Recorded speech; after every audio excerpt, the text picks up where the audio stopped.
What's going on, everybody? Thanks for tuning in. Uh, I'll never drink again. How many times have you woken up in the morning? Your mouth has been extremely dry. You got a pounding headache, and you feel like you want to throw up, but you probably can't because you spent your whole night hurtled over the toilet, just basically vomiting your brains out, hanging on to it for dear life, begging the gods to get the world to stop spinning so that you can actually get some sleep. And then you wake up in the morning, and what do you say? I'll never do that again. But the next week, the next Friday, maybe the next Wednesday, shit, maybe even later that night, or maybe even later that morning, you're drinking again with a bottle in your hand or a beer to make yourself feel better. How many times are you going to wake up and say that you're never drinking again before that's actually your last time that you're going to drink again? It's really funny. I was leaving the fair with my girlfriend this past weekend, and we passed this guy who could barely walk. He was walking with his two friends, or I should say, his two friends were walking him. Uh, and, you know, Daisy said something to me that really, I guess I'd never really thought about it before, but it's true. Uh, well, I know that when we drink, we're not just harming ourselves, we're harming others around us. And of course, I'm not talking about people who, can just pick up one or two drinks and then, put it down or take, a shot and put it down or whatever like that. I'm talking about alcoholics, full blown alcoholics, the way I was, where, you just pick up one, you get that little taste and you can't put it back down again, right? Uh, we hurt the people around us when we drink, and we don't often realize that we're doing it. Uh, I want you to imagine if you have kids, imagine seeing your kid wrapped around the toilet, vomiting so much, so sick, can't stand up, can't move, can't walk for themselves, falls asleep at the toilet, falls asleep in a puddle of their own vomit. Is that something that you want to see your child do? If not, then why would you do it to yourself? Do you not care about yourself? And if not, when are you going to start caring about yourself? Um, I just find it really ironic. Story time. I actually OD'd on alcohol. I don't think I told this story here before, but I actually OD'd on alcohol before. I had a full day of drinking. It was, I forget the beer. Who cares? It doesn't even matter. But I was on an empty stomach, and I had drank an 18 pack of beers, and I was still fairly young. Uh, One of our friends had two bottles of Jim Beam. I believe it was the 1.7 liter. It was the 1.7 liter Jim Beam. And one of them was finished off between us. That means I had drank a little bit from this bottle as well.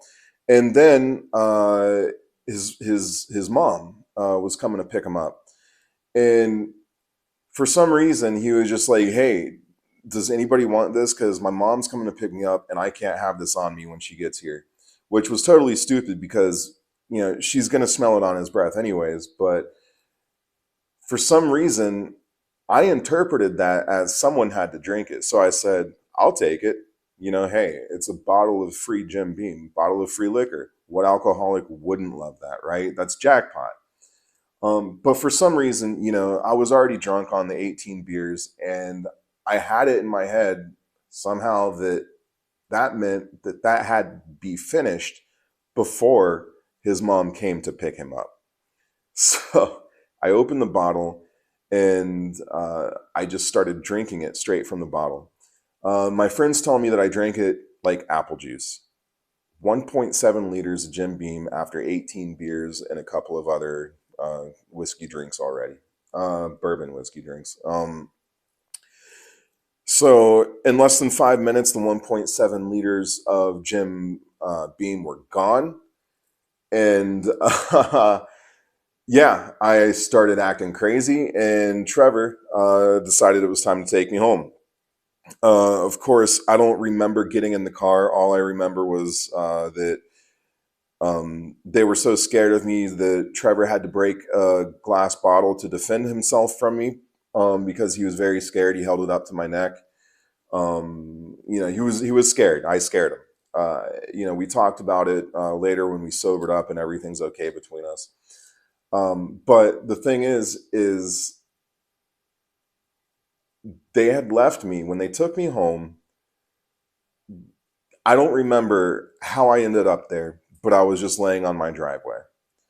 The cat that I had at the time uh, was in the window, and I guess it went over. My mom says it went over to her and kind of bit at her or something. She said the cat was acting funny, so she got up to go out to the front window, only to see me laid out on my back on the driveway. She went out there, opened my eyes, and my eyes were rolled in the back of my head. I was totally unresponsive no matter what. She called the ambulance thinking that I had shot up and overdosed on heroin or something crazy like that. And I woke up in the hospital. Uh, Here's what's really crazy. I don't know how long. I think it was maybe a couple days. I was drinking again. After an experience like that, I could have died. And I wouldn't be here right now. And I remember that morning, I said, man, I'm never drinking again. But I did. I did. And that was years ago, before I even realized that I was an alcoholic. At that time, I was at the age where, oh, yeah, they're just boys. They'll drink at that age. That's what they do. They drink and party. But you have to really think,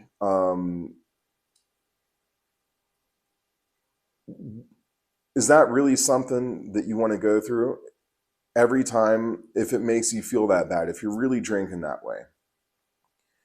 How many times are you going to wake up and say that that was your last time before you actually make the decision to make it your last time? Because remember, you're not just hurting yourself, but you're hurting the people around you.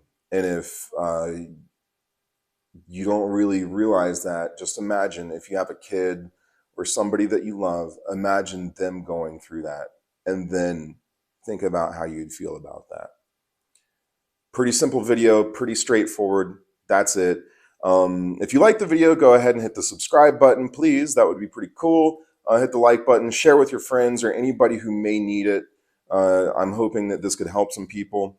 And if you have any questions, comments, stories, or anything like that, go ahead and send them to me at loveoftvofficial@gmail.com, and I'll go ahead and answer them. And of course, keeping your information private. Your personal information private, unless you want me to blast it all over the place, of course, which I don't think you would. But anyways, that's pretty much it. I love y'all. Stay strong. Peace.